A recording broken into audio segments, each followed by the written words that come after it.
Welcome, sports bettors from around the world.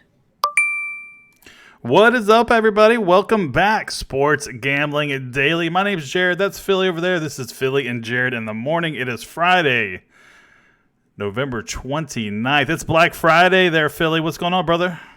It is technically Black Friday. I'm sure some of these crazy nuts will be up soon, running to Walmart and whatever else to go get your TV for $350. That's normally $3,300. Standing in line for linens and anything else you could think of. So, but happy to be up and just got done watching an amazing football game, which had all kinds of shenanigans at the end of it. If you know what I'm talking about, if you happen to be, on either side, you probably had your foot in your mouth or your hand in your throat or whatever the word is I'm looking for. Hands in your pants. I don't know. But the only thing I know about that game, Philly, is what happened during the middle of that game. We're talking about the Atlanta game versus the Saints. And it's this play right here. Let me show you This guys. is just an unbelievable So you got play. Matt Ryan You don't see big men with that type of hand-eye. Win a touchdown in the field goal. That's an excellent hustle. Rashad Tuttle, whose uncle Terry Tuttle used to play for. What a moment in his first Thanksgiving. Look at Matt Ryan. He doesn't look too happy there. So no, he doesn't. He Yeah, got bitch slapped, frankly. Oh, I love that thing. That was some hard-nosed football. That was a lot of fun, man. So did you have a good turkey day? I had a good turkey day. I'm stuffed. Not much of a drinker, I told you off air, but indulged a little bit, probably too much in some of this. I don't know if anybody, you guys like Fireball. I got it right here. I might have a sip for you guys and cheer you up and just for the holiday, do like a little throwback and say thank you for watching us and and being with us in the station here. Well, I'll tell you what we need to do is have a little SGD meetup in on the East Coast there. Maybe That'd be awesome, man. Take a road trip. We'll fly into Philly and take a road trip down to AC, man. I think that would be a lot of fun. We should do that one day. I think we should do that. We had the Vegas experience, right? A lot of you guys were able to make that. Unfortunately, I could not be there, but I would absolutely be able to make the Atlantic City one if we can make that work somehow. Yeah. And it seems like we have a lot of people that are from, the area, Philly, Jersey, and just the likes, and it'd be a lot of fun. So let us know if you're interested. All right, guys. So, Philly, we got, 13 games to get into? Yeah, it seems like so. You know what they do, man? They had nothing today, and they got to slam them all in tomorrow. Yeah, that's fine. It gives us something to do tomorrow while the wives are out there shopping, spending all our money. Exactly. Trust me, my wife's not watching this, so I can say whatever I want. But, my wife be like, "That's our money." No. But anyway, so 13 games. We'll have a contest on one of these games. We'll pick out along the way here, and so be on the lookout for that. So basically, if you guess the exact score, you get a week's worth of our premium selections for free, guys. SGD, the actual premium picks are on fire. I can't remember the last time we had a losing day, Philly. Guys, jump on the package at $99 a month. What are you waiting for? And also in our private group, geez, man, we're cashing left and right.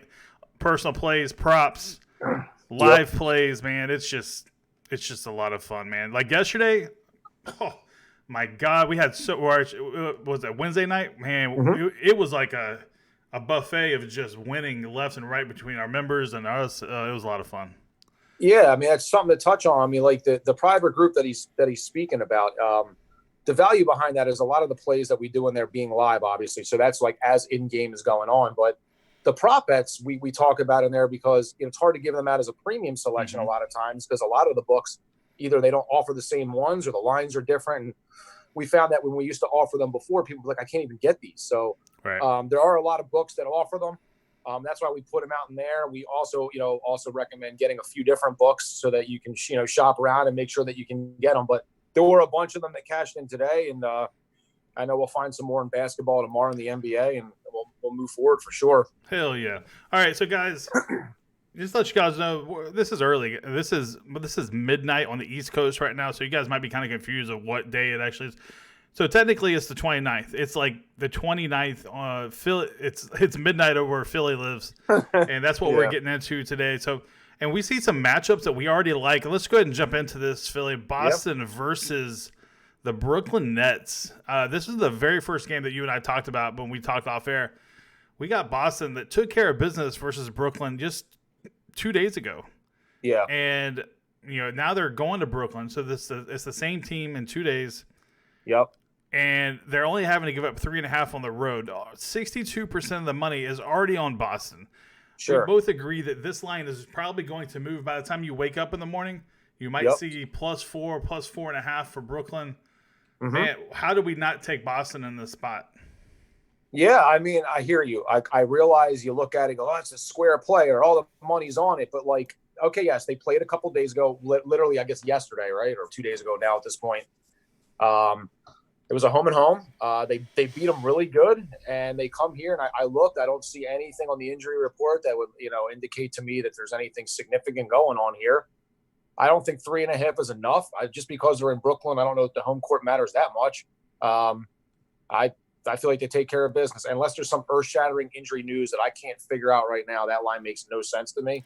Right. Only thing I can think of is they're trying to fool you and say, oh, well, now it's they lost the last one, so they're going to win this one. I don't really get it, to be completely honest with you. So, yeah, I lean Boston -3.5. Yeah, so do I. Now, is there any chance that Kyrie Irving comes back and plays in this game? No. It says he's out for sure. Okay. I don't see it. Yeah, it looks the same, guys. I mean, give me Boston. Because the Nets didn't really show me much of anything. Mm-hmm. I don't know. I mean, they attempted 56 3-pointers. Yeah, I mean, listen, the Nets have some talent. I'm not trying to dismiss them completely. Dinwiddie's playing well, and they got some guys that can certainly play. Jared Allen's playing probably his best basketball of his career so far. But the thing with the thing with Boston is they play both ways. I mean, they suffocate you defensively, and they have so much offensively. Kemba, I mean, he takes the guy gets to the basket anytime he wants. He shoots the 3-pointer. Marcus Smart is intelligent. He plays on both sides of the ball. I mean, he's the kind of guy you'd like to have on anybody. Would love to have him on your team. And you hate him when he's on the other team. But Jason Tatum, go down the line. I mean, hey, don't forget about Jaylen Brown either, man. This guy scored at least 22 points in his last three straight games, man.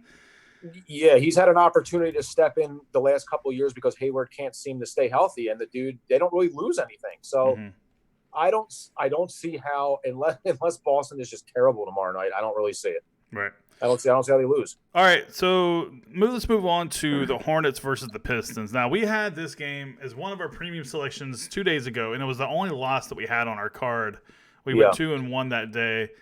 The Pistons seem to be the most craziest, the most bipolar team in the league right now. Yeah. You have Andre Drummond and Blake Griffin, which I just think that they're most underachieving duo in the league. These two guys should be dominating, and they don't. For whatever reason, they just don't do it. I've been saying this for years. Andre Drummond is the most underachieving player in the league, and it's sad, man. I'm sorry if you're watching this, Andre, but you got to figure this shit out, man. So you got the Hornets +8 on the road in Detroit. These two teams just played each other 2 days ago. The Hornets upset the Pistons, and I'm not saying the Hornets are going to win, but I think 8's too much. Do you agree or disagree? Yeah, I mean, they basically lost to them, 2 times in a row now, if I remember. One was on a heartbreaker buzzer beater at the end of the game. The other one was just what happened the other night, which was a back-and-forth game that, could have gone either way. But whatever, they don't cover the 4.5, and now it's 8, and I don't get it at all. And to your point, listen, I don't disagree with the Andre Drummond factor. He was one of those guys for me that has all the talent in the world and just didn't want to bring it every night. I do think so far this year he's been better, though. I will say that. I mean, he's for whatever that's worth. It's not turning it into wins, let's say. Right.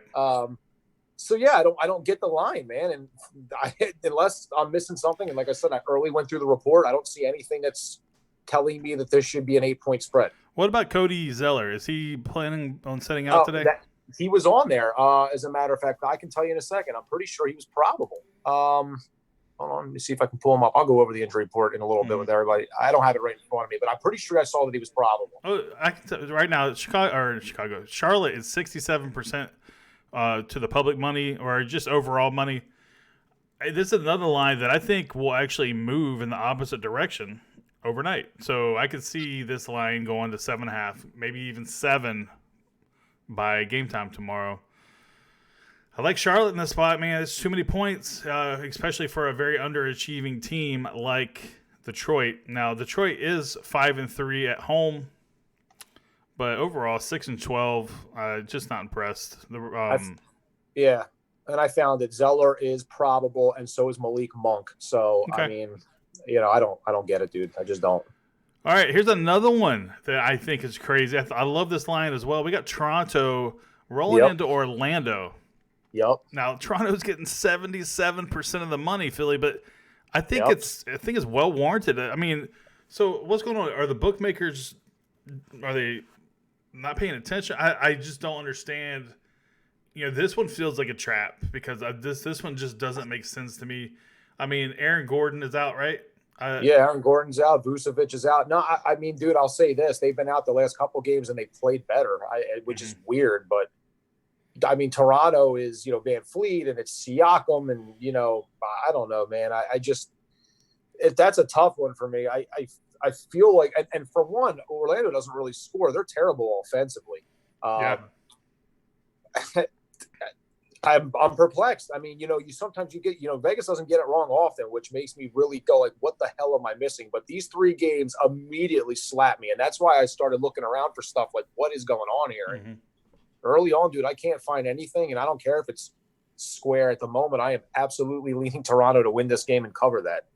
If Fred VanVleet scored a game-high 24 points in the win over Orlando last week, I just don't get it, man. I mean, they beat this team 113-97 back on November 20th. Yeah. Nothing's freaking changed, man. What? I don't know. Maybe they were drunk today after their meals when they put these lines out. Yeah, maybe. I don't know, man. All right, Milwaukee taking on Cleveland. Yep. This is another one, but I'm not as heavy on this one. You got Milwaukee minus 10.5. I think the public has gotten a little zealous here. 75% of the public, or just the overall bets, are on Milwaukee at the moment, which I think is a little much. Because 10.5, Cleveland can stay in that number, and Milwaukee is known not to close out games where they're trying to stomp you out and put their foot on your throat. Right. So Cleveland might be able to play within the number there. Yep. 10.5. I mean, Milwaukee's 15-3 overall, and Cleveland is 5-3 overall. But listen to this, man. Milwaukee is 9-1 their last 10. It's pretty solid. Yeah, I know. Yeah, you know what? I was just saying this in the group chat earlier that you can get Milwaukee like a lot of times down in the fourth quarter, which the last few games it seems like at some point they have been. You can catch them live plus money down a few points, and all of a sudden they win, and that's a home run. And that's a little off target, but I just wanted to mention that it's been something I've noticed with them. They get down and then they take over and they win. But yeah, this spread is a little large. I hear you, and I don't see like Kevin Love listed out or anything, and I don't see Tristan Thompson or anybody really resting on that side. So I can certainly make a case for Milwaukee winning this game and covering, but I might look at Cleveland plus the points and go that way with it. Just because, like you said, the thing Milwaukee does have trouble sometimes closing out spreads. They win games, but they don't necessarily cover. I agree. To that point, Milwaukee is 3-7 against the spread in their last 10 games. So, I mean, Milwaukee's a dominant team. They just don't care to blow teams out, and really just rub it into the ground. All right, let's move on to Philadelphia versus the New York Knicks. Now, this is a Knicks team that came into Philadelphia last week and tried to beat them. They were up by 16 points at one time. And now they're catching 7.5 at home. Yeah. However, I kind of like Philly in this matchup, minus 7.5. I think they're refocused here, and I think a lot of people will look at this matchup and be like, "Hey, New York almost won. Now they're at home." And I think New York's going to get blown out here. Yeah, and that was a 12-point spread too. This one's 7.5, and I realize it's at a different venue. I know that Horford is out for rest, so that's something that's for sure. Embiid is playing. My guess would be because they play back-to-back. They play tomorrow as well, Saturday. So my guess is that Embiid won't play Saturday. So that's one thing. But I didn't see anything on the other side that would tell me that New York's got anybody out. But yeah, I hear you. I do think the Sixers win this game. They've been having some trouble covering some spreads too recently, but this should be a game that they handle. Yeah. 7.5. I don't know. I don't see it. Now the one thing I'm a little 206.5. Do you feel like that's a little low? Yeah, maybe a little low. Although when these two teams play each other, there seems to be some kind of weird like intensity between them. I don't know if it's like a New York Philly thing or like the crowd, kind of gets into it, but like they always punch each other back and forth no matter how shitty one or the other one is. Yeah. So I mean, maybe it doesn't. Maybe they're going to be fat and happy from eating Thanksgiving and they come out with comatose or something. Yeah, maybe. I think it's low though, but I don't know. We'll see. But overall, I think my favorite play is just the 49ers, or not the 49ers, the 76ers. I don't know where I got that from. 76ers just covered the spread there of 7.5. Atlanta plus 10.5, rolling into Indianapolis. Man, Indianapolis is starting to play a little bit better ball lately. They're 11-6, 6-3 against the spread, which is what's most important. Do you think 10.5 is too much? Yes, because they're getting their guys back now. Trae Young's there. Evan Turner's back. Cam Reddish is back. That's certainly helping them. They got a couple other they got a couple other ball handlers. They got a couple other scorers that came back with those two. So Herder coming back too? You know what? Actually, I didn't see him on this report here. Last time, let me see do I see him at all? No, I don't. Because the guy's he's a sharpshooter and from deep. Yeah, you're right. You're right. I was looking to see if he popped up. No, I don't see him on here. That helps certainly. Mm-hmm. I mean, even let's just say he's not in there, just with those other two back that I had mentioned. And Jabari Parker's actually been really solid in the starting lineup. So, I think it's a little too much. Actually, I might lean Atlanta with the points in that situation. All right, yeah, I can see that.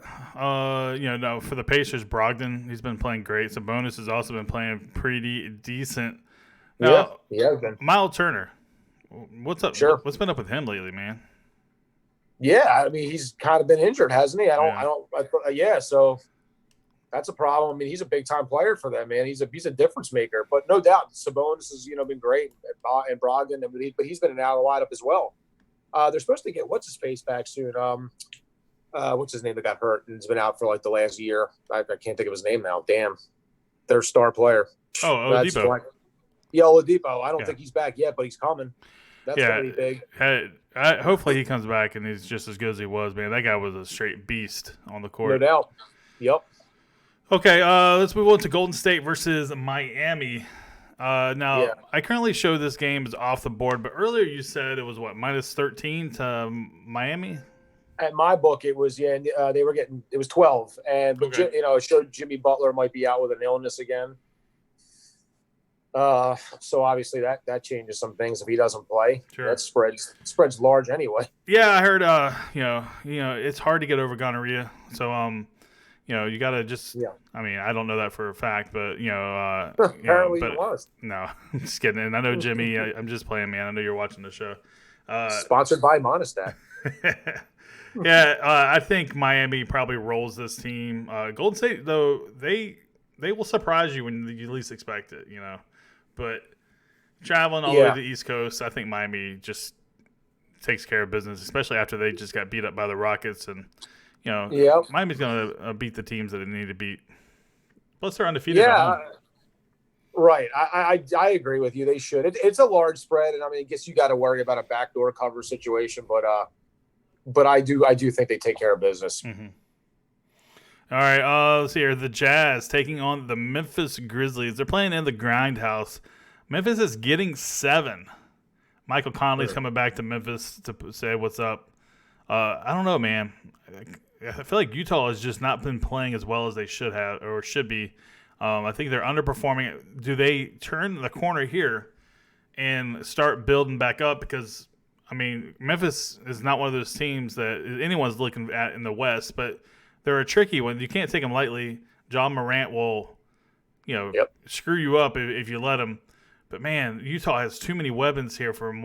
I don't see how Memphis really does anything, especially with Rudy Gobert under the basket. As long as he's playing, Sure. They should be able to rim protect with when Ja Morant runs to makes a drive to the rack.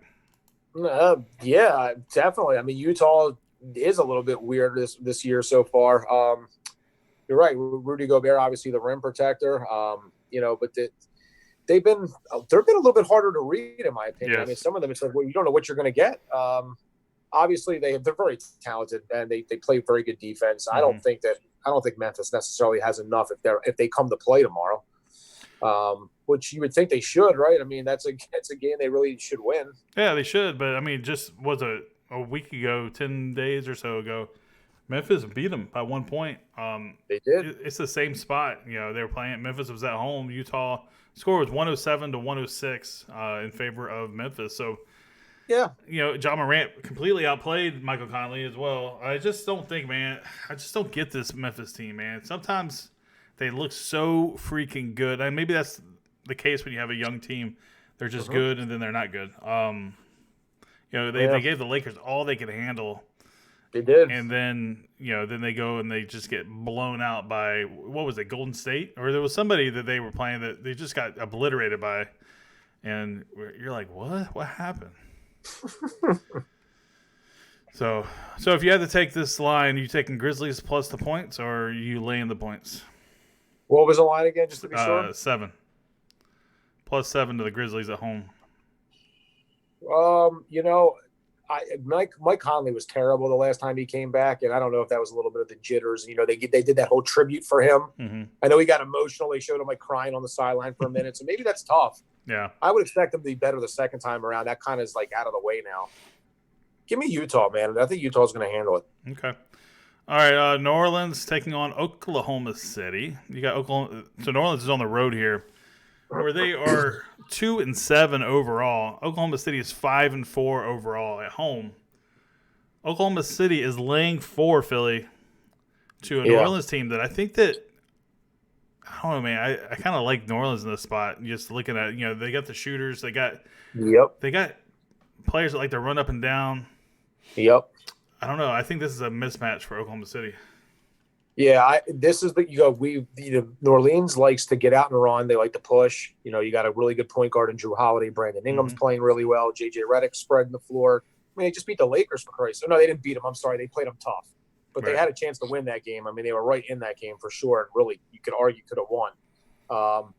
So with that being said, I mean, I don't know that I like them in this spot. I mean, what was the spread you said? It was 4, right? 4, yeah. The Pelicans are getting 4. Yeah, I mean, I think that they probably, I absolutely could see them covering that. They've been playing pretty good, actually. Mm-hmm. But what do you think? Yeah, I agree. Now, the one thing to look at is back in November 2nd, the Pelicans lost to Oklahoma City 115-104. So that would have been a cover for Oklahoma City. Mm-hmm. During that night, New Orleans was shooting 42%. Oklahoma City was shooting 45%. So it was just a matter of Oklahoma City just outplaying New Orleans there. Now, I don't know if there was any injuries at that game, but I mean, Chris Paul, he's frustrated. He's frustrated with the team's lack of defense, and apparently he went off. But Chris Paul, what I've gathered from Chris Paul when he was here with the Rockets is he is a good teammate, but then he's also an asshole teammate. He's kind of like a coach on the court, and which is kind of weird when you have, let's say, a peer acting like your boss. So that can rub people the wrong way. The thing is there's no superstars like James Harden there in Oklahoma City, so maybe people, I don't know, maybe the team will conform to Chris Paul. So who knows? But I kind of lean New Orleans to, I feel like they're starting to find their identity a little bit, and I just don't like. I just don't like Oklahoma City, and they haven't shown me much as of late. Yeah, if the Pelicans are pushing the pace and they're able to, hit their shots and maybe get a few stops, I like them in that game. I think there's a recipe to Oklahoma City because they like to play defense. They're not looking to really necessarily outscore you. If it gets into a shootout, I don't see Oklahoma City. That's not favoring them. Right. They're going to have to play defense a little bit and get some stops, and that would be the path to me seeing them win the game. Maybe keep it a little bit lower scoring. I think the higher scoring this game gets, the more in favor of the Pelicans it would be. All right, let's move on to the Clippers taking on the San Antonio Spurs. This is the game we'll do our contest on because I already have the Spurs thing lined up here. So let me pull it up. Man, where is it? Man, this is such a shit show here. I don't know. I guess I can't pull the rules up. Anyway, so no rules. So I'll just tell you what's going on, guys. Man, what happened there?